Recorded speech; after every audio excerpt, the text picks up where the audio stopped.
Disclose, this will not be a comprehensive survey of the field, and again, all opinions are my own. Now, artificial intelligence, we hear about it so much. I found this definition from Encyclopedia Britannica, which I thought was interesting. It says that AI is the ability of a digital computer or computer-controlled robot to perform tasks commonly associated with intelligent beings. What I find interesting about this definition is it's not really telling us what AI is, it's more telling us what it does. And also it has this idea of two different modalities, one of information processing and the other of being, doing something. We often see these images of robots and AI, they kind of get muddled together.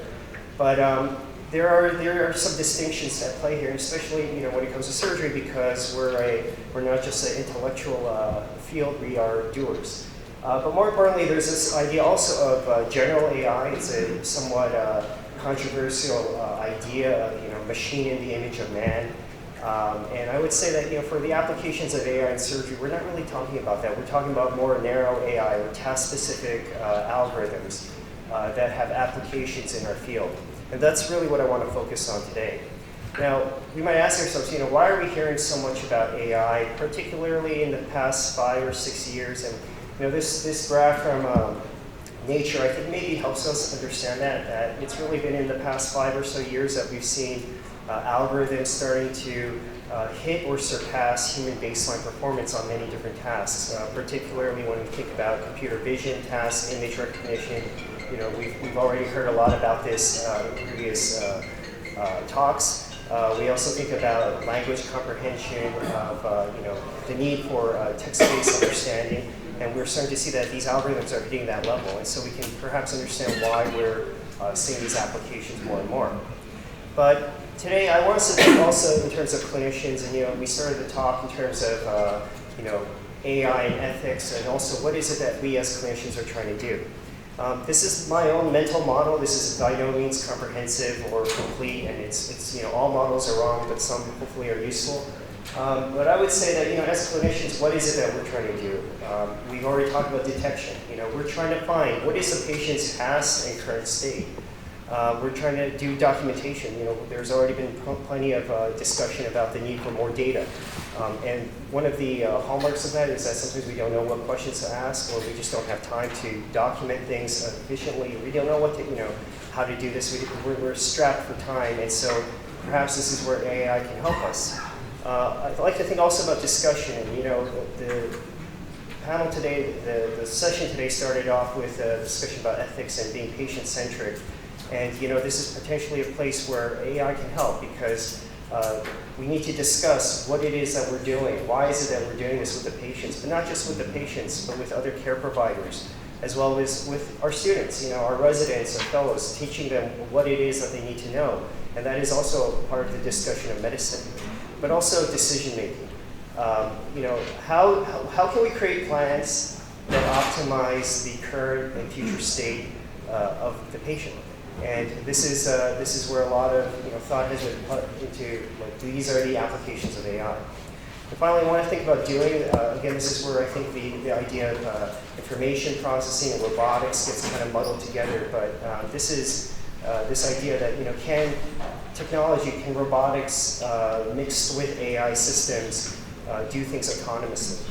Now, there are some things I do want us to think about, that as we go down these, the ladder, we find that it requires increasing amounts of sophistication, and also that these tasks all build upon each other. That detection and documentation, if we can do that well, can lead to better discussion and decision making and so on. And this is a theme that I want to think about. But also think that it's the items on the higher rungs that we're seeing these are more and more production ready. These are more mature use cases of AI systems in medicine and surgery. And as we go further down, we're going more into the realm of research or kind of even maybe science fiction. But as we think about detection, again, our Sankin have already shown so many different ways in which this is being used. We think about, again, computer vision. It was one of the more mature tasks. We see that I'm not going to name any companies. I'm going to try to avoid that as best as I can. But we see that there are FDA-approved algorithms that can identify brain lesions, brain bleeds, pulmonary embolisms, injuries. Likewise in pathology, using it to help identify cell types at a larger scale, at a scale that humans cannot perform. But also when we think about intraoperatively, we see that there's a higher level of sophistication needed because typically in the OR we're not dealing with static images, we're dealing with videos. We're dealing with hundreds or thousands or millions of frames all strung together. These are images that are connected over time. And we can see though that there are use cases, of active research of systems that are being used in production or being experimented upon. And tasks such as the identification of lesions, as we saw, or anatomical structures, potentially would have saved that patient from having an IVC injury if there was such a thing. But again, these are things that are coming up within surgery, although we're not seeing it fully active. But again, the potential for help is absolutely there. When we think about documentation, one of the things that I believe, again, this is my opinion, but I believe the reason why this is becoming more exciting is because of this idea of multimodality. That we had typically AI systems that dealt with a single type of inputs like text or images, but now, especially in the past year, we think of certain companies that are looking at video and integrating them together. We're seeing certain health systems now testing some of these systems, such as Stanford, where they're using this thing which is called ambient AI, that it's going to listen, it's going to use audio clues, it's going to use visual clues, that perhaps the discussion between the patient and the care provider can just be that. It's just a natural discussion, and then in the background, there's going to be this tool that's going to gather data, maybe even prompt us as to what we should be asking. As it was pointed out, it was a big problem that, especially myself as a general surgeon, maybe there is a patient who's coming who is presenting signs and symptoms that maybe I don't recognize as being associated with endometriosis. But if this system was there, maybe it could prompt me to go delve deeper into that.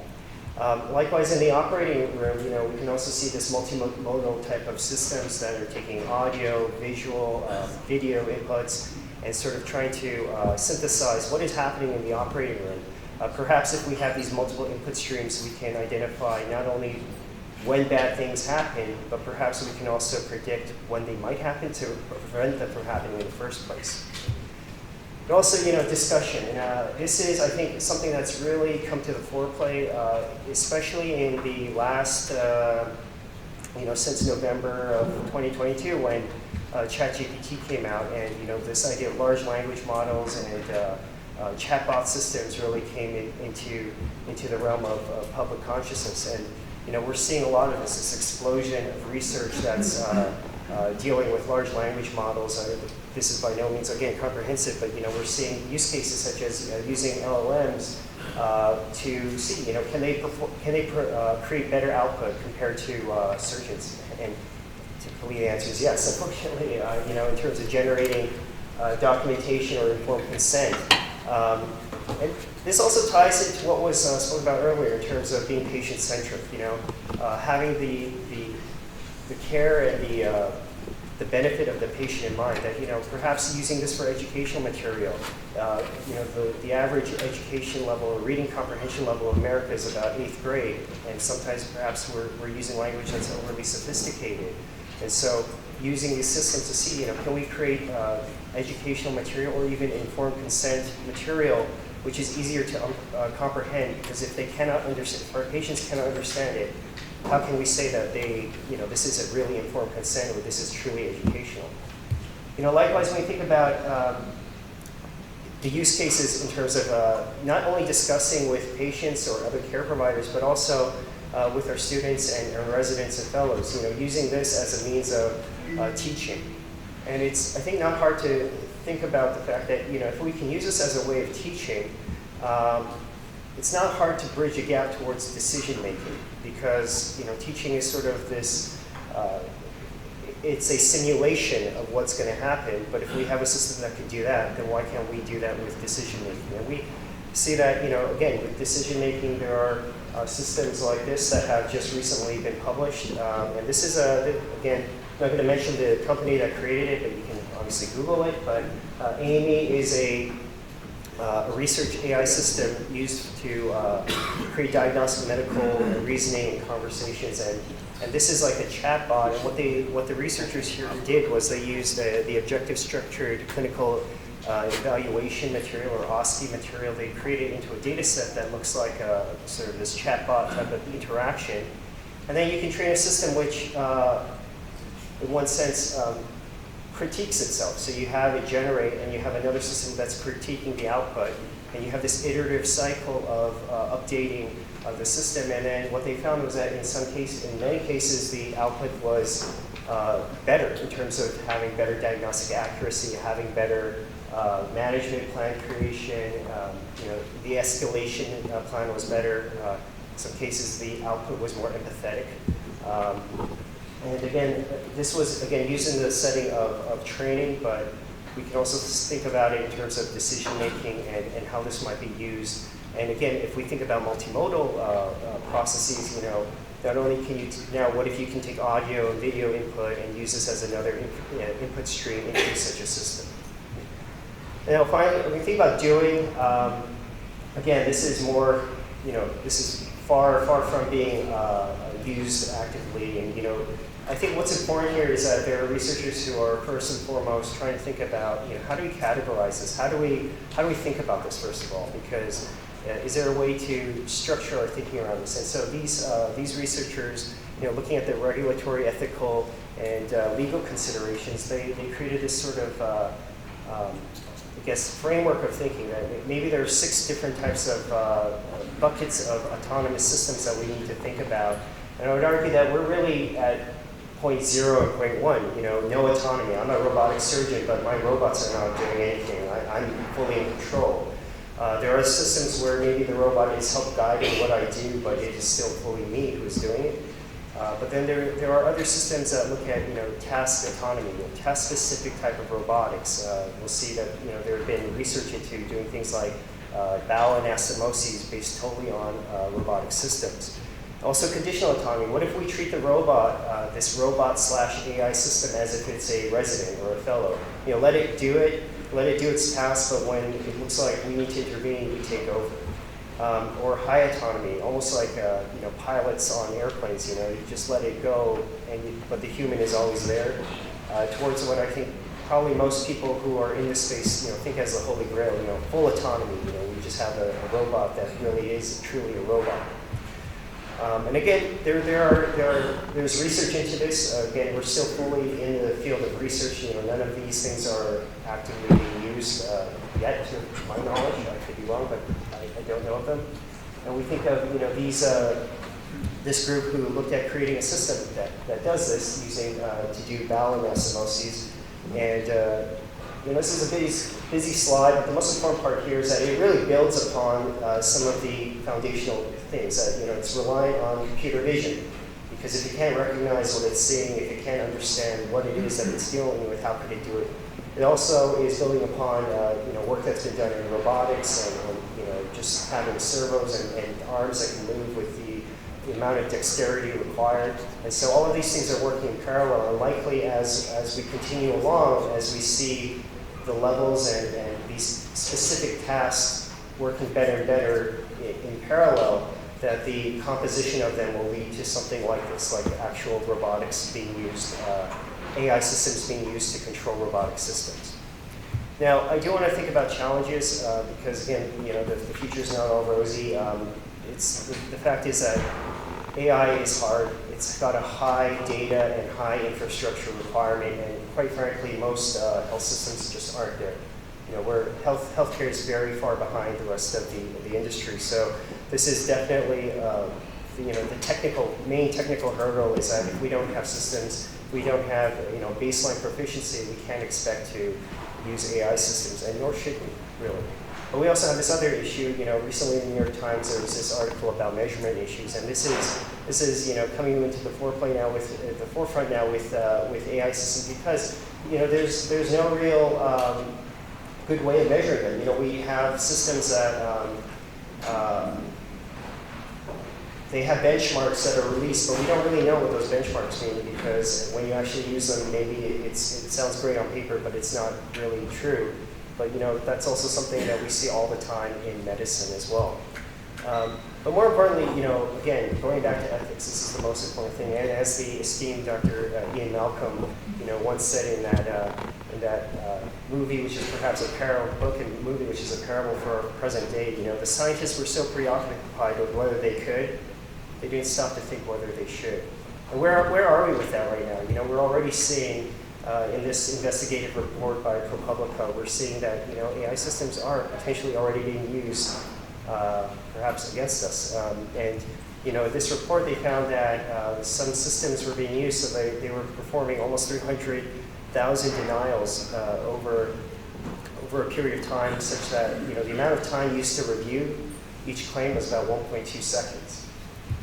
Recently, United Healthcare came under a class action lawsuit for such things as well, where the plaintiffs alleged that the defendants denied payments and claims using an AI system that is alleged to have a known error rate of 90%. And so again, it just draws back to what we talked about earlier, that ethics, the care of the patient has to be at the forefront and the center. But it does feel at times like we're in this kind of arms race, this AI arms race. And unfortunately, we're sort of in this space now where we have no choice but to run in this race, whether we like it or not. And in just closing, I want us to think about what some legal experts, some legal scholars at Stanford, they ran this, and this was also published in the New England Journal of Medicine. We're in this new space, this place where we don't really know what to do, that the case law and there's really no precedent for this. There's only been about 51 cases. We don't really know what to do. But they also make this observation that at the end that, it could be that not adopting these technological tools could actually be viewed as a harmful decision, that they could actually be viewed as not meeting the standard of care. So just in closing, I'd like to say that, AI is here. Again, we're seeing increasing levels of sophistication. It's here to stay, whether we like it or not. And at the same time, I think as long as we take a patient-centric approach, having the care of the patient at the front and foremost, we shouldn't be afraid of it, but we should at least be aware of these things. I want to thank you for your time and your attention today.